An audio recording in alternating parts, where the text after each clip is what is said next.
mbokki Café Info ni mardi bu jot dañ ci ànd ak Adjaratou Binta Diallo chef desk politique bu rajo Futur Média j'allais dire Firir Média laa bëggoon wax mais Futur Média Adja Binta ñu ngi lay nuyu gërëm la ci sa teewaay tey ci Café Info jot amul waaye teewul yegg si nga ci plateau bi ci fajar gi ngir jéem ñoo gindi ci ay mbir yoo xam ne ni lëmbe na réew mi ci wàllu actualité mais d'abord li ñu bëggoon njëkk nga indil ñu ci ay leeral ak sa gëstoog sa xalaat ñu mën cee sukkandiku mooy discours président de la République keroog 31 décembre ci guddi discours président boobule mu wax ak askan wi et après. et après Pape Cheikh maa ngi nuyu ñëpp ñi nga xam ne fekk naa leen ci plateau bi. di nuyu les téléspectateurs. Discours du président Pape Cheikh du ma si ñëwaat dans le fond. damay am ñaari mbir yoo xamante ne man moom laa si retenir. muy parce que dama gis ne président bu muy ñëw Sénégal dafa ni rupture lay indi. te depuis après les indépendances ba léegi. le discours se fait en français. boobu ba tey. enregistré bien préparé et lu. très bien diffusé après. te Pape Cheikh sénégalais yi ñëpp ñoo dégg français. déedéet. Dakar dëgg la les élites sont là. Le président mën naa wax ne il s'adressait à une élite. ñi ci des de la population. ils ont été marginalisés. parce que tey bu télé yi jëlul woon wala rajo yi jëlul woon discours bi. décrypté ko en wolof. kon le paysan de Fongolimbi du xam lu président wax. parce que loolu la ñu gis depuis des années. depuis des années ca Léopold Sédar Senghor. mais avant ba ci Macky Sall loolu la ñu am ba tey donc boo ñëwee yow nga ne da ngay indi rupture. yaakaar na rupture bi si fépp la du fii rek bàyyi fii. parce que bu ñu nee le président s'adresse à la nation. sénégalais bu nekk da ngay toog pour seetaan. sénégalais bu nekk biir Sénégal. da ngay toog ne tey sama président day wax ak man bëgg naa déglu. mais soo jàngul président wax la français dem looy retenir ci discours bi. li ngay jàpp rek mooy li ci débat yi ñu ciy def après. débat yi ñu ciy def.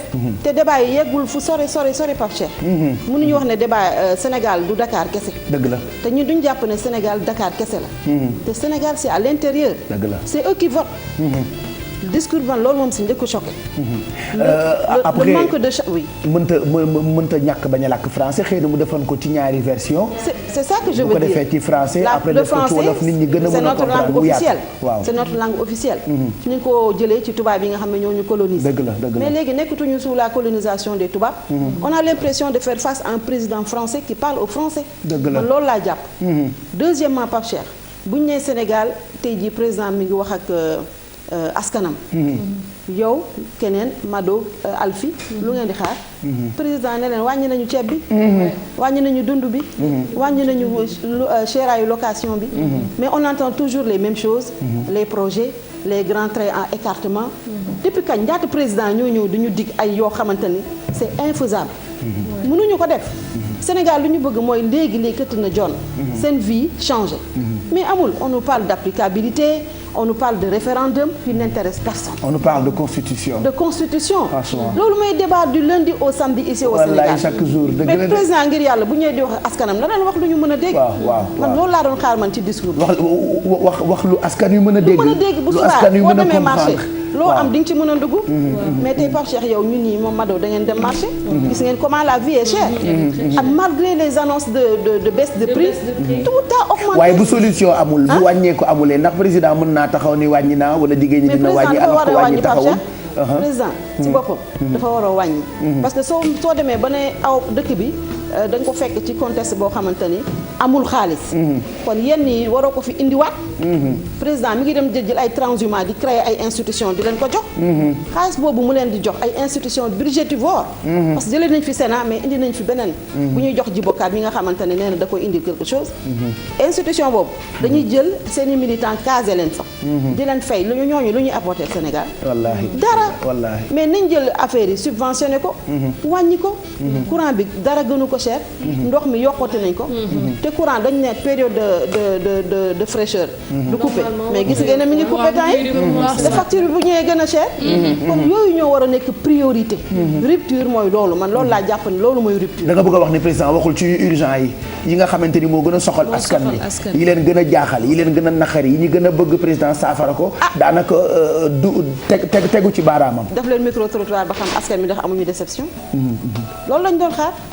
tout est cher Pape Cheikh les Sénégalais cherchent toujours la queue du diable pour la tirer. Depuis 2000 depuis même avant 2000. D'après les indépendances ba léegi 60 ba léegi. ce sont les mêmes qui sont là ce sont les mêmes discours qui nous tiennent dem keneen ñëwaat jël. c'est comme si on était dans une monarchie. est-ce que du loolu moo indi manque d'audience bi ci seetaanuk discours du président par rapport aux années précédentes ren on a vu boo ko xaymaa ci selon spécialistes yi li ñu wax amul sax audience boobu ah ni ko nit ñi daan seetaanee président bu dee wax ñëpp ne tekk di ko seetaan. moi j'ai fait un petit sondage autour de moi je me suis rendu compte quand même moi j'ai pas suivi après finalement débat yi c'est la même chose la ñu gis les mêmes journalistes les mêmes politologues les mêmes spécialistes les mêmes plateaux finalement ñun askan wi dañuy xool ni rek dañoo bëri wax après on zappe on change on ne regarde pas. on ne regarde pas parce que amuñu intérêt seetaan ko. parce que liñ ci bëgg a dégg duñ ko ci dégg. on entend toujours la même chose la politique qui ne mène à rien du tout. ah léegi ñu ngi noppalu xool leneen loo xamante ne moo la intéressé xool yow suba sa dépense bi fan nga ko war a mën a jëlee nga dem fa. lijjanti ko. après mën nga fal mënuñu la régler sa problème. après c'est vrai que discours du président à la nation la et après amul tamit lu ci presse bi joué torop jox leen naka laa ko tuddee xaw ma importance xaw ma nan laa koy tuddee ba tout le temps ñoom mi ñu def rek yooyu la ñuy waxtaanee on parle trop de référendum de constitution de xaw ma lan. presse bi rôle am tey jii man je pense que joué ko parce que presse bi lan moo doon gënoon nekk rôle am parce que moom mooy interface entre les pouvoirs publics et la population. presse bi tey demuñu vers la population. boo liree la presse boo dégloo les radios. boo seetaanee les télés. ce sont les mêmes qui reviennent.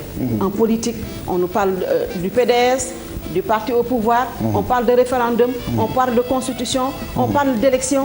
Mais pendant ce temps les Sénégalais sont en train de mourir dans les hôpitaux. cheeraay hôpitaux yi mi ngi fi ba léegi. ñi ngi dund ñi am na ñoo xam ne bu ñu añee duñu reer.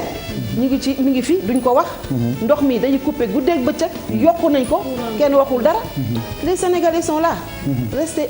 ñoom xamuñu sax ci lan la ñu nekk. maanaam yow daal sa xalaat bu gàtt daal bëggoon nga mu laal yeneen yoo xamante ni gën na soxal askan wi même si mu wax itam am na solo defe naa yooyu yëpp nit ñi itam bëgg nañ ci mu gindi ñu ci. muy référendum muy yooyu noonu yëpp infrastructure baax na. infrastructure ñëwaat na aussi dans les débats. infrastructure bi nga xam ne indil nañ ko ñëpp saluer ko woon. autoroute à péage. tey kan moo fa mën a jaar. du n'importe qui moo fa mën a jaar. dëgg la kii xam na ko xamante ne dafa ne woon tey man Thiès laa dëkkoon dama doon loué nekk Dakar. bi affaire bi amee dafa ne non maintenant je vais rentrer à Thiès. autoroute am na. mais après quand on lui dit tu vas payer 2400. Pape Cheikh kon on se dit à quoi ça va servir. dafa bëri quoi pour yow. tey jii boo rombee. ci suuf ba léegi kii mi embouteillage baa nga fa. ñi amoon espoir ne mun naa ñibbi Thiès ñu ngi waat fii Ndakaaru loué nekk. kon ñoom benn frange rek de la population. la infrastructure yi soxal. waaw kon boog infrastructure boo xam ne boo ko indee les Sénégalais encore vont sortir de leur poche pour payer. je me demande à quoi ça sert. après payoor bi tam mënul ñàkk ci autoroute à péage c'est comme ça que ça se passe dans presque toutes les nations. mais nous sommes dans un pays sous-développé. il faut que ñu xool aussi l'accessible aux bourses des Sénégalais. mun ñu jël bàyyi benn nit jox ko ne ko yow tu construis tu exploites le système biotique. après yow nag yaay fixé ce prix et l'État dans tout ça État n'a qu'à subventionner. dafay subventionner c'est ça le problème et puis l'État dafa war a subventionner. xaalis am na ci réew mi dañ ko dugal fu ñu ko warut a dugal. waaw bi dafa la xaalis bi nekk yow itam. mais xaalis baa ngi ne ñu indi ay transhumants di leen fal di leen jox ay institutions. alors lii fi politique la rek. waaw mais politique dañ cee doyal est-ce que ñooñu ñoo leen fal.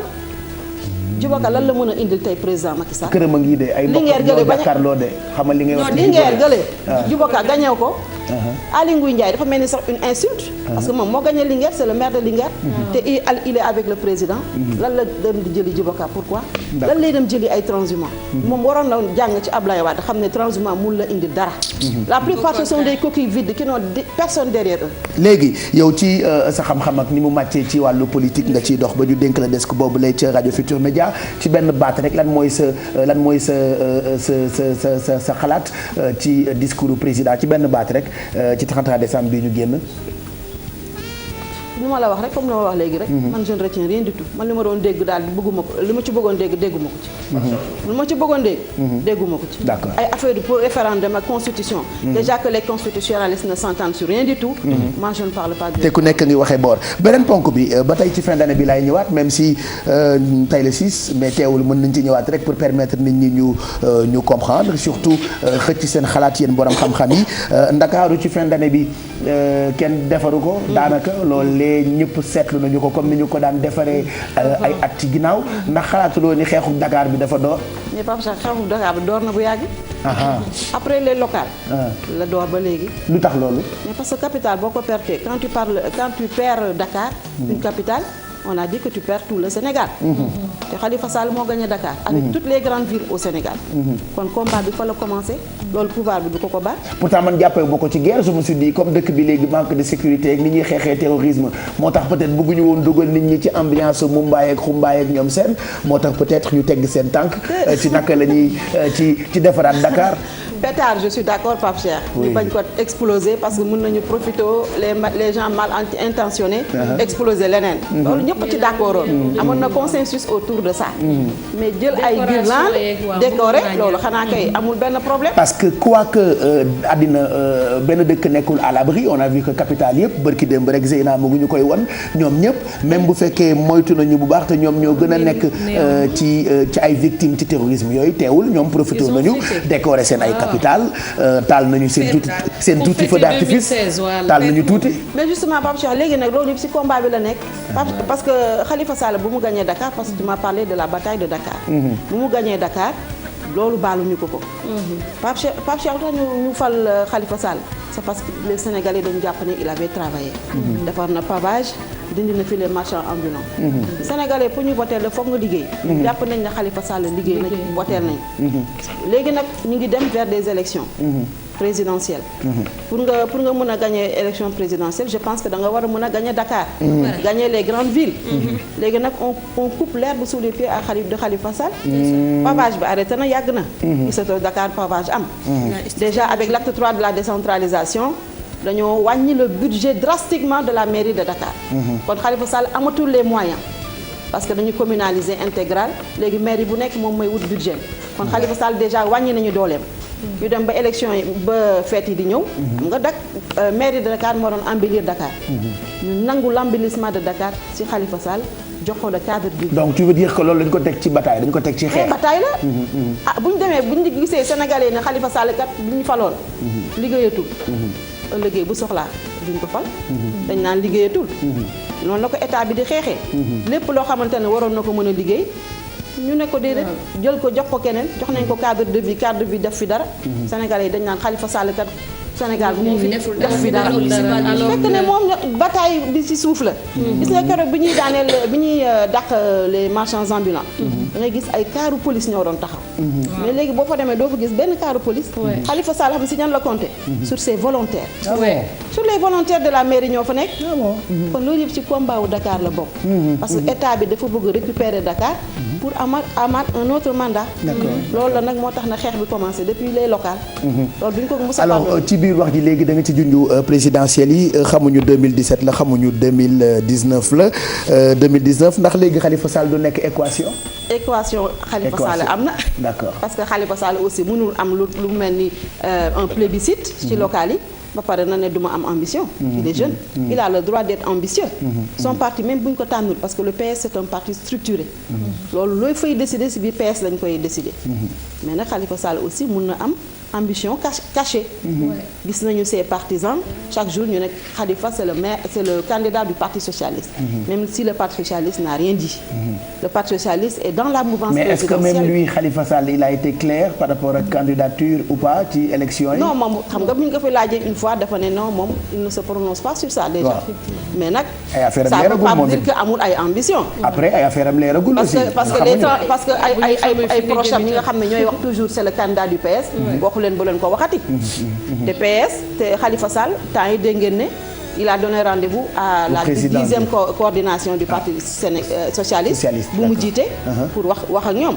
peut-être que jour boobu dina wax que ne il est candidat parce que PS aussi chaque jour dañuy wax ne ñoom mënuñu xalaat élection bu PS bokkul. te waxuñu ba léegi kan mooy seen candidat. élection yi mën a nekk 2017. mën a nekk 2019. kan mooy seen candidat. Aïssata Tall wala Abdoulaye Wilane sama xarit yu baax yooyu mën nañu ko def. Aïssata Tall elle a été mise à l'écart. sama ndey jërë. elle est militante simple dans le parti socialiste benn. kon léegi Tanor waxul ne moom candidat la. kat Tanor mi ngi ak Macky Sall. léegi kan mooy seen candidat. Khalifa Sall aussi tam moom du toog nag ba noonu rek ñu ne PS amul waaw mais candidat moom Macky tamit Sall mooy sunu Khalifa candidat. Sall na wax aussi ñun ñu xam ñun on veut juste savoir na soobu na soobu bu amee fit na soobu rek affaire yi fit la na soobu. booy yoot na bu ñu xamee foo jëm nag. waaw na soobu rek Sénégal la ñu nekk na soobu rek. bu ñu xamee boo foo jëm doo yegg. na soobu rek Khalifa soobu rek yoot nànk di ñëw. ah du soobu rek. day soobu maintenant hier on démb ñu ngi ñuy wax ni y a quelque chose qui se mijote entre président Diouf ak Khalifa Sall il paraît. tout ça yi ñu bokk nag ci ndax mën nañu njort kon ni dafay dem vers annoncé ni il sera candidat ci présidentielle yi. le candidat de Diouf waaw mën na nekk le candidat de Diouf. on sait jamais. d'accord am nga Diouf tamit moom tamit ba léegi socialiste la. am na ay nitam yoo xam ne ñu ngi ko gëm ba léegi. seen keroog bu muy tressé des lauriers à Macky les gens ont dit que waru ko def. parce que si contexte bi mu nekk il est socialiste waru wax ne Macky Sall c'est un visionnaire c'est un truc les gens ont dénoncé. mais léegi bu ñu nee day dem ci Khalifa Sall. on peut s'attendre mu nekk candidat am. parce que même Khalifa Sall aussi n'a pas encore dit son. parce que Khalifa tam patapasaf de moom moo xam bëriwul seet naa loolu ci moom. Khalifa Sall jot ko téléphone sax yombut. ah dafa mel ni président de la république. waaw dañu ko jéem a woo léegi nii amoo numéro moo woo ko léegi kon léegi moo woo ko ci fajar gi insister. wala ma dem këram léegi fëgg def pied de grue. day liggéey rek moom mais en tout cas c'est pas clair ci bopp sénégalais yi s'il sera candidat ou pas mu Khalifa Sall. en tout cas la semaine prochaine dina édifier les Sénégalais. D'accord. parce que nee na joxe na rendez-vous avec ses partisans ou je sais pas qui. war na édifier nit ñi. ñu xam fan la jëm. parce que le jeu n'est pas encore clair. parce que kenn xamul kuy candidat kenn xamul ku dul candidat. kenn xamul élection kañ la. kenn xamul dara. waaye élection yi kañ la Adja Binta loo ci xam. loolu jar a laaj. xanaa nga laaj ko Macky Sall. Macky Sall est dans le secret des dieux kenn xamul kañ la. d'accord Macky Sall kese. constitutionnaliste yaa ñu wax on ne sait pas encore kenn xamul 2017 kenn xamul 2019 mais yow en tant que ku sa xam-xam màcc ci wàllu politique selon say xayma parce que souvent yéen di ngeen am njort boo xamante ni bu ñëwee njort bi du naxe kañ nga jàpp ni élection yi yow ci sa xalaat 2017 nga jàpp ni ci lay am. le président a dit applicabilité mandat wam bu ñu defee le référendum suñu nee wii la dañ koy appliquer à partir de son mandat. donc bu ñu ko appliquer ça veut dire que moom 5 ans. bu ñu ko ramener à 5 ans. day mandat am da ciy bokk. donc bu ñu defee référendum bi rek. tout de suite après on passe aux législatives et à la présidentielle. comme li ñu wax démb est-ce que dina nekk ci avantage am parce que moom moo wax te kenn sexalu ko lem moom président ñu ngi koy ndokkeel muy nit ku baax moom moo wax te kenn sexalu ko lem ni mën nañu bëgg na wàññi mandat bi def ko 5 ans donc je pense que hier on en a un peu parlé après est-ce que même bu fekkee référendum am na ba ñu d'accord ni moom soit day toog 7 ans ou 5 ans bu fekkee li mu wax méngoowul ak li référendum bi jur. ndax du nekk lu dul avantage ci président après. bu fekkee nee nañu dañoo bëgg président toog 7 ans. les Sénégalais kon day toog 7 ans. d'accord bu dee nee nañu du fi toog 7 ans du fi toog 7 ans. d'accord mais moom moo waxoon de. te mandat am bi ci la bokk. defe naa polémique bi yëpp moom moo ko indi de moom. ma ne polémique bi yëpp moo ko indi de. l'euphorie de la victoire moo ko annoncé. waaw moom léegi nag mënul dellu ginnaaw. waaw moom la boo ko waxee ngay def gis nga lu mu jur. waaw voilà Adja Binta defe naa ñetti ponk yooyu noonu leer na muy discours du président de la République keroog 31 décembre ak Dakar ak li ñu tuddee bataille de Dakar ci diggante Khalifa Sall ak ñenn ci gouvernement bi ak lii nga tuddee équation Khalifa Sall en tout cas ñu ngi lay gërëm je rappelle que yaay chef desk politique bu rajo Futur Média xam naa ñu noppeegoo ndax ca kanam dinañ la déglu ci rajo bi ci diggu bëccëg bi ci ay jotaayu xibaar ñu ngi lay gërëm bu baax Adja Binta. waaw léegi sama cadeau bi nag. Adja bokkoo ci. waaw Mado non. Alfi. non Adja bokkoo ci. non Adja bokkoo ci. xanaa nekkatuma sa xarit. non diggante bi am na ko ci dugg. waaju pata jooju di walangaan àjjuma bi moo ci dugg. waaw comme dugg na ci nañu ko defee noonu rek man de toute façon bàyyi naa. waaw man bàyyi naa. koo bàyyi. yéen sax secte ngeen léegi. maa ko wax. dama wax. léegi nekkatu leen clan secte ngeen secte. ma ci waxati ma ci wax loolu moom dama lay bàyyi ba. waaw boo bëggee ñu jëw ko. mukk sa àdduna. nañ ko jëw.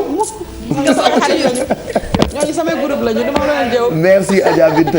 merci ñu ngi lay gërëm bu baax àjjuma incha allah di nga ànd ak xarit yi ci yeewu leen bekk Alaaji Assane Gueye ak ñi mu ciy àndal sinon ca kanam dinañ la déglu ci rajo bi ci ay jotaayu xibaar ma fàttaliwaat mbokk yi ni yow la ñu dénk lépp lu jëm ci wàllu politique ci rajo Futur Média juste après publicité yi Fama Thioune